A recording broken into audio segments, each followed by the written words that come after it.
मित्रांनो, काल रात्रीच्या रात्री गोल्डवरची कस्टम ड्युटी वाढली आहे. सरप्रायझिंग आहे. सोनं बंद करायला सांगितलं विकत घ्यायला आणि रात्रीच्या रात्री कस्टम ड्युटी वाढली आहे.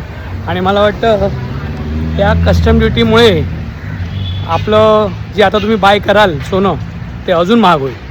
मला पर्याय असा वाटतो की कस्टम ड्युटी ही लोकांवरच लादली जाते. शेवटी जे सोनं घेणार विकत, मला वाटतं कस्टम ड्युटीपेक्षा इम्पोर्ट जो करतो आहे आपण ते इम्पोर्टच बंद करायला पाहिजे. तर इम्पोर्ट ड्युटी लागली नसती. सरकारने इम्पोर्टवरती लक्ष द्यायला पाहिजे. इम्पोर्ट त्यांनी बंद करायला पाहिजे. रादर गरीब मिडल क्लास लोक जे सोनं फार क्वचित घेण्याच्या लायकीचं नाहीच आहे.